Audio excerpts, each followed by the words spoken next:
FDA가 코로나19 백신의 접종 간격을 늘리거나 정량의 절반만 투여하는 바가는 시기상조라며 승인한 방식을 따를 것을 권고했습니다. 뉴욕시가 5개 보로에 연중 무휴 24시간 운영되는 백신 접종을 위한 허브를 개설하겠다고 밝혔습니다.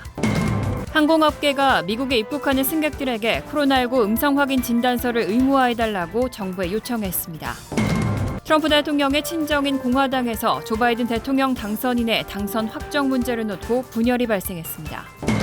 트럼프 대통령을 지지하는 시위대가 오늘과 내일에 걸쳐 워싱턴 DC에서 대규모 대선 불복 시위를 예고했습니다. 시 당국은 주 방위군을 투입하기로 했다고 발표했습니다. 이상은 이 시각 주요 뉴스입니다. 시청자 여러분 안녕하십니까? KBN 뉴스입니다. 오늘 오후 4시 기준 미 전역의 코로나19 누적 확진자는 어제보다 14만 8,396명 늘어난 2,150만 1,447명, 사망자는 2,453명이 늘어 36만 4,576명입니다. 이 가운데 뉴욕의 확진자는 1만 412명이 늘어 107만 9,485명, 사망자는 127명이 늘어 3만 8,688명, 뉴저지의 확진자는 5,621명이 늘어나 55만 898명, 사망자는 120명이 늘어 19,514명입니다. 한편 커네티컷의 확진자는 2,332명이 늘어 19만 6,968명, 사망자는 24명이 늘어 6,192명으로 집계됐습니다. 첫 번째 소식입니다. 얼마 전 코로나19 백신 접종을 늘리기 위해서 백신을 정량의 반씩 투여하는 방안이 검토되고 있다는 소식을 전해드렸는데요. 식품의약국 FDA가 코로나19 백신의 접종 간격을 늘리거나 정량의 절반만 투여하는 방안은 시기상조라며 승인한 방식을 따를 것을 권고했습니다. FDA는 4일 홈페이지에 성명을 올리고 현재 FDA가 허가한 복용량이나 백신 접종 일정을 변경하는 것은 시기상조라며 FDA가 승인한 방법에 따라 백신을 투여할 것을 강력히 권고한다고 밝혔습니다. FDA는 더 많은 사람들을 면역시키기 위해 접종 회분 감소나 접종 시기 간격 연장, 접종 용량 변경 등은 모두 임상시험에서 고려하고 평가할 만한 합리적인 질문들이라면서도 시기상조라고 지적했습니다. 특히 임상시험 데이터가 오역되는 것을 경계했습니다. 1회 접종한 참가자는 단기간만 관찰했기 때문에 효능이나 면역 지속성에 대해 장담할 수 없다는 이유입니다. 앞서 백신 개발 프로젝트 초고속 작전 총괄 책임자인 모셰프슬라이 박사는 모더나 임상시험 데이터에서 정량의 절반인 50 마이크로그램을 투여한 경우에도 동일한 면역 반응을 보였다면서 절반 용량 투여 방안을 제안한 바 있습니다. 이에 대해 FDA는 적절한 데이터 없이는 국민들의 건강을 위험에 빠뜨릴 수 있다고 강조했습니다. 영국에선 공급이 부족한 상황에서 최대한 많은 사람들에게 백신을 접종하기 위해 1, 2차 접종 간격을 12주까지 늘리기로 해 논란이 일고 있습니다. 화이자와 바이오엔테크는 4일 공동 성명을 내고 3주 간격의 2회 접종 이외의 일정에 대해선 안전성과 효능이 입증되지 않았다면서 우려를 나타냈습니다. 뉴욕시가 5개 보로에 연중 무휴 24시간 운영되는 백신 접종을 위한 허브를 개설하겠다고 밝혔습니다. 또 쿠오모 주지사는 백신 접종 순서를 어기면 형사처벌하겠다고 다시 한번 강조했습니다. 빌 드블라지오 뉴욕시장은 오늘 코로나 브리핑에서 뉴욕시가 100만 명 백신 접종 목표를 달성하기 위해 코비드-19 백신 허브 개설을 추진한다고 발표했습니다. 드블라지오 시장은 24시간 연중 무휴로 운영되는 대규모 백신 접종 장소는 앞으로 몇 주 안에 5개 자치구 전체에 개설될 예정이며 먼저 이번 주말 2곳의 개설을 목표로 하고 있다고 밝혔습니다. 5개 허브는 브롱스 베스케이트 인더스트리얼 파크, 브루클린 아미터미널 NX 빌딩, 맨하튼 라 말커라 등이며 퀸즈와 스태튼 아일랜드는 주 승인을 기다리고 있습니다. 한편 쿠오모 주지사는 백신 세치기에 대해 형사처벌을 하는 법안을 추진하겠다고 밝혔습니다. 앤드류 쿠오모 주지사는 기자회견에서 어떤 사람들에게 백신은 황금과 같다며 어떤 사람을 다른 사람보다 앞세우는 식의 사기가 벌어진다면 당신은 면허를 잃게 될 것이라고 밝혔습니다. 또 이것이 범죄라고 믿는다며 그런 취지의 법을 제안하겠다고 덧붙였습니다. 당국이 정한 우선순위를 어기고 접종하는 행위를 범죄로 간주하고 앞서 예고한 면허 박탈 외에 형사처벌을 병행하겠다는 경고입니다. 아울러 쿠오모 주지사는 또 주내 병원들이 백신 접종의 속도를 내도록 압박했습니다. 쿠오모 주지사는 병원들이 이번 주가 끝날 때까지 백신 할당량을 접종하지 않으면 최대 10만 달러의 벌금을 부과하고 또 이런 병원에는 추가 물량을 주지 않기로 했다고 밝혔습니다. 질병통제예방센터에 따르면 뉴욕주는 77만 4천 회 접종분을 받았지만 실제 접종을 완료한 건 23만 7천 회로 전체 배포량의 30%만 사용한 것으로 나타났습니다. 뉴욕주에서도 영국에서 처음 발견된 변이 코로나19 바이러스에 감염된 사례가 보고됐습니다. 60대 남성인데 최근 여행 기록은 없었습니다. 변이 바이러스가 이미 지역 사회에도 퍼졌을 수 있다는 경고도 나왔습니다. 4일 앤드류 쿠오모 뉴욕 주지사는 60대 남성이 영국 변이 코로나에 감염된 것으로 나타났다고 발표했습니다. 이 남성은 뉴욕주 동부 세러토가 스프링스의 보석 상점에서 일하고 있고 코로나19 증세를 보였지만 현재는 회복 중입니다. 쿠오모 주지사는 이 남성이 최근 여행 기록이 없다는 점을 고려할 때 변이 코로나19가 이미 지역사회에 퍼졌을 수 있다고 경고했습니다. 해당 상점과 연관된 다른 3명도 코로나19 양성 판정을 받았습니다. 다만 쿠오모 주지사는 이들도 변이 코로나19 바이러스인지는 아직 알 수 없다고 밝혔습니다. 쿠오모 주지사는 주에 있는 워즈워스 연구소가 40시간 안에 변이 바이러스를 진단할 수 있고 질병통제예방센터의 경우는 2주가 걸린다고 전했습니다. 지금까지 뉴욕주는 변이 코로나19 진단검사 5천 건을 수행했습니다. 한편 개빈 뉴섬 캘리포니아 주지사는 이날 남부를 중심으로 캘리포니아의 변이 코로나19 사례가 총 6건으로 늘었다고 밝혔습니다. 항공업계가 미국에 입국하는 승객들에게 코로나19 음성 확인 진단서를 의무화해달라고 정부에 요청했습니다. 유럽, 영국발 입국자들에 대해 일괄적인 여행 제한을 해제하는 대신 승객들의 검사를 늘리도록 하는 게 더 효과적인 방법이라는 주장입니다. 4일 아메리카항공과 델타항공, 유나이티드항공 등 미 주요 항공사를 대변하는 이익단체 미국을 위한 항공은 마이크 펜스 부통령에게 서한을 보내고 항공편으로 입국하는 승객을 대상으로 입국 전 코로나19 음성 확인 의무화를 적용해달라고 촉구했습니다. 이 단체는 유럽과 영국, 브라질에서 오는 승객에 대한 현재 입국 제한을 가능한 일찍 해제하는 방안을 탑승 전 음성 판정 의무화와 함께 추진해달라고 당부했습니다. 이들은 승객에 대한 검사를 늘리는 데 초점을 두고 잘 계획된 프로그램을 진행하면 지금처럼 일괄적으로 여행을 제한하는 것보다 목표를 훨씬 더 효과적인 방법으로 추진할 수 있을 것이라고 주장했습니다. 앞서 CDC도 미 국적자를 포함해 영국에서 오는 모든 승객을 대상으로 탑승 전 72시간 이내에 코로나19에 감염되지 않았다는 검사 결과를 확인하라고 지난달 28일부터 항공사들에게 요구한 바 있습니다. 다만 펜스 부통령실을 비롯한 행정부 수뇌부는 전 세계적으로 탑승 전 검사를 확대하자는 CDC의 제안을 반대하는 것으로 알려졌습니다. 백악관 코로나19 태스크포스는 오는 6일 개최되는 회의에서 이번 사안을 논의할 계획입니다. 내일 의회는 상하원 합동회의에서 주별 선거인단의 투표 결과를 인증하고 당선인을 확정합니다. 그런데 트럼프 대통령의 친정인 공화당에서 조 바이든 대통령 당선인의 당선 확정 문제를 놓고 분열이 발생했습니다. 의회는 6일 상하원 합동회의를 열어 주별 선거인단 투표 결과를 인증하고 당선인을 확정하는 과정을 거칩니다. 공화당 일부 의원은 트럼프 대통령의 부정선거 주장을 받아들여 승리 인증을 거부하겠다고 밝혔지만 일부는 이를 반박하며 당선 확정 찬성표를 던지겠다고 공언했습니다. 3일 밤 기준 워싱턴 포스트의 집계에 따르면 공화당 상원 의원 51명 중 당선 인증 반대 입장을 밝힌 의원은 12명이고 인증에 찬성하는 의원이 19명입니다. 20명은 입장이 불분명하거나 답변하지 않았습니다. CNN은 하원의 경우 최소 140명의 공화당 의원이 인증에 반대할 것이라고 예상했지만 외신들은 이 수준으로는 바이든 당선인의 승리가 부인될 가능성은 희박하다고 평가했습니다.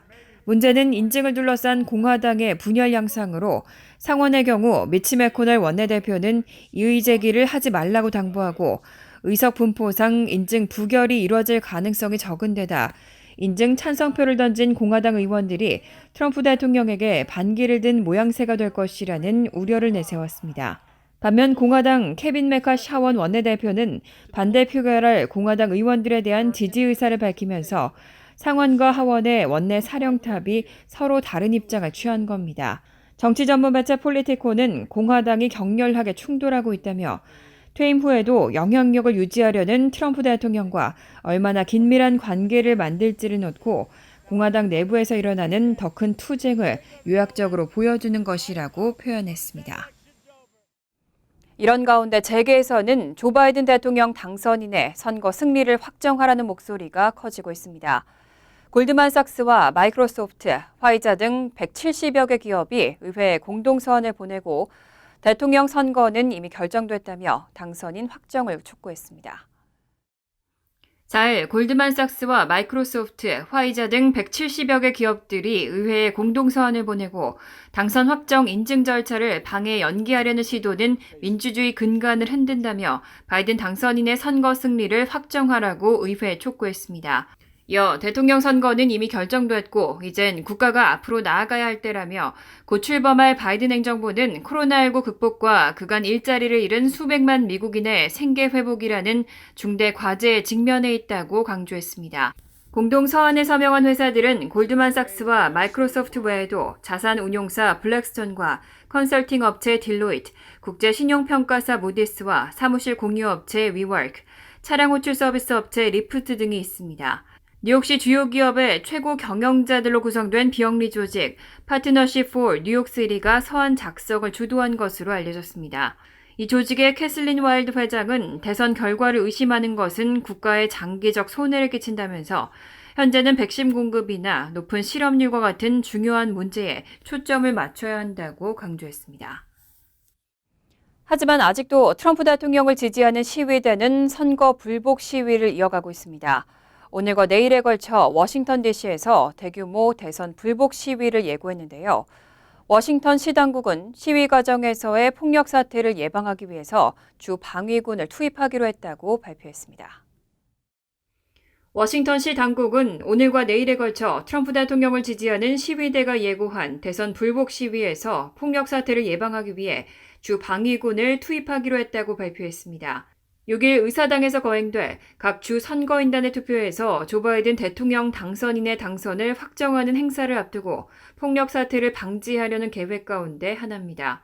트럼프 대통령 지지 시위대는 오늘과 내일 연이어 트럼프 대통령의 이번 선거가 조작이라는 근거 없는 주장을 지지하는 대규모 시위를 계획했습니다. 트럼프 대통령은 자신도 직접 참가할 것을 암시하면서 끊임없이 이들의 시위를 독려하고 부추기고 있습니다.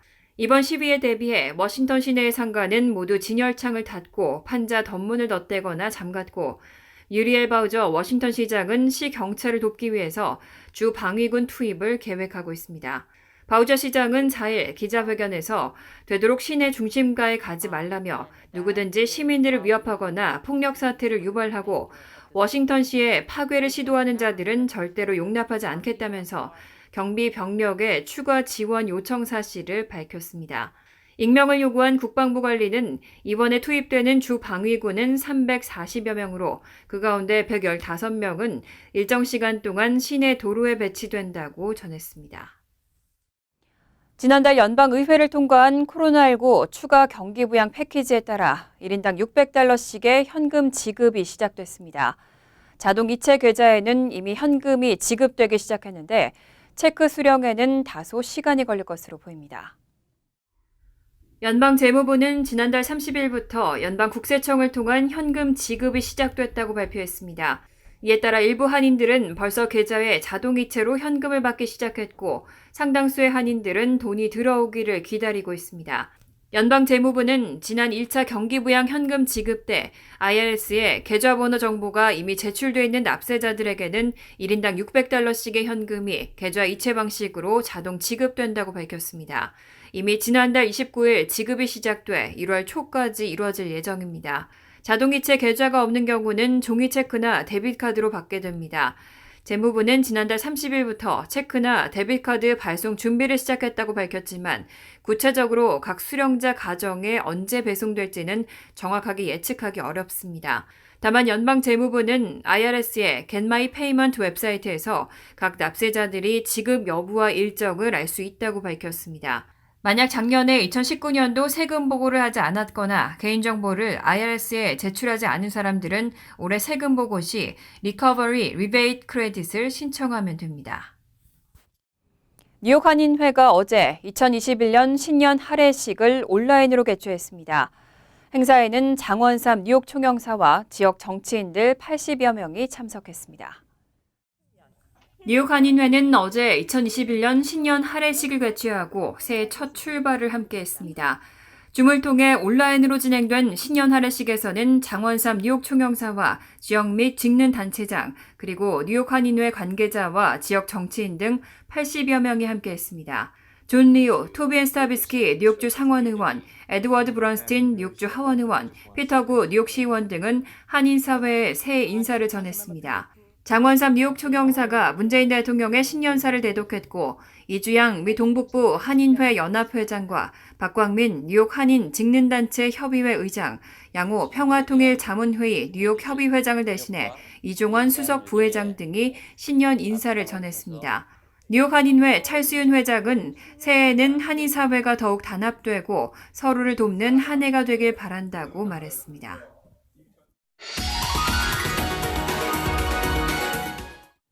이어서 LA 지역 한인사회 소식입니다. 힘들고 길었던 2020년이 지나고 신축년 새해가 밝았습니다. 코로나19 확산으로 시무식 풍경은 많이 달라졌지만 올해가 재도약의 해가 되기를 바라며 한인사회도 새 업무를 시작했습니다. 여준호 기자가 보도합니다. 흰 소띠의 해인 2021년. 말 많고 탈 많았던 지난해 전례 없는 위기를 겪은 한인사회도 본격적인 첫 업무에 돌입했습니다. 코로나 확산세로 직원들이 모여 서로서로 덕담을 나누던 오프라인 시무식은 사라지고 온라인이나 영상 메시지로 새해 인사가 대체됐지만 새 출발을 알리는 각오만큼은 어느 때보다 남달랐습니다.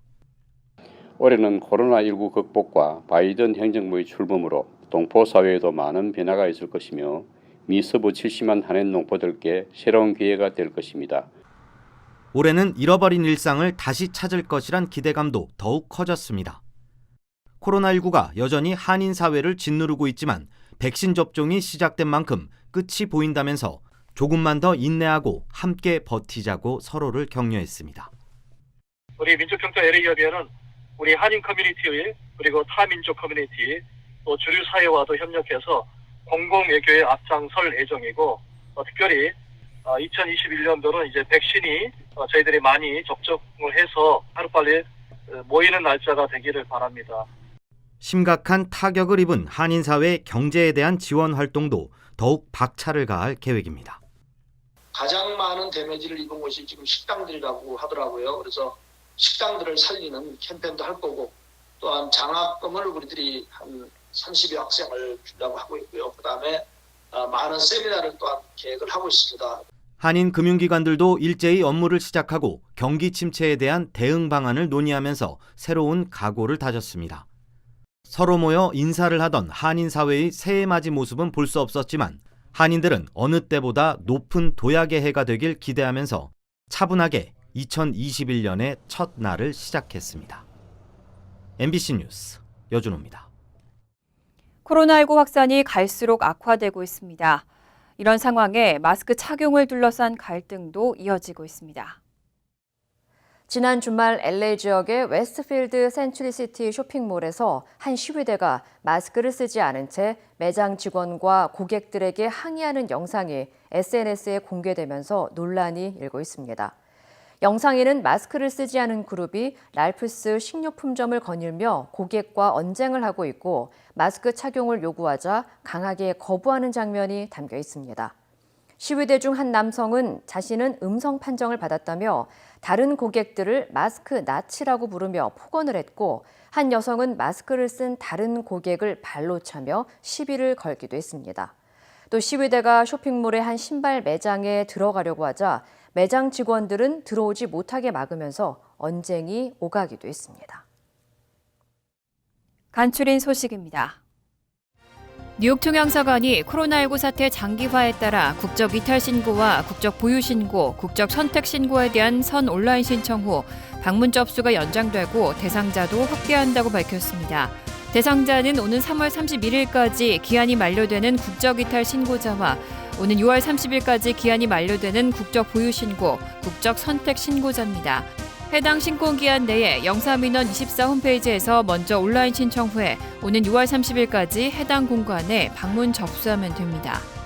20일 희망재단이 지난해 12월 31일 열린 정기이사회에서 새해 예산을 지난해 사용한 재단 기금 20만 달러보다 20% 증액된 재단 자체 기금 24만 달러를 사용하기로 확정했습니다. 재단은 지난해 자체 기금 20만 달러 등 총 37만 달러를 한인들을 돕는 데 사용했습니다. 재단은 올해부터는 후원 회원을 정식으로 모집할 예정이며 연회비는 100달러로 책정했습니다. 뉴욕시의원 23선거구 민주당 예비경선에 나선 민다이 KCS 회장이 닐리 로직 뉴욕주 하원 의원으로부터 공식 지지를 받았습니다. 로직 의원은 지금은 그 무엇보다 지역사회에 대한 관심과 애정, 열정이 넘치는 공직자가 필요한 때라며 이 후보는 KCS 뉴욕시 시민참여위원회와 커뮤니티 보드 11에 몸담으면서 커뮤니티의 발전과 복지 향상을 위해 매일 밤낮으로 노력해온 사람이라며 더할 나위 없는 적임자라고 자부한다고 지지 의사를 밝혔습니다.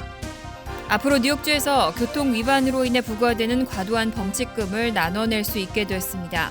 법안에 따르면 교통 위반 범칙금을 부과받은 운전자는 월 10달러 또는 월 소득의 2% 중 더 큰 금액으로 분할 납부가 가능합니다. 또 판사의 재량에 따라 추가 요금이나 수수료 등을 감면해주거나 면제해줄 수도 있도록 했습니다. 환율과 증권 소식입니다.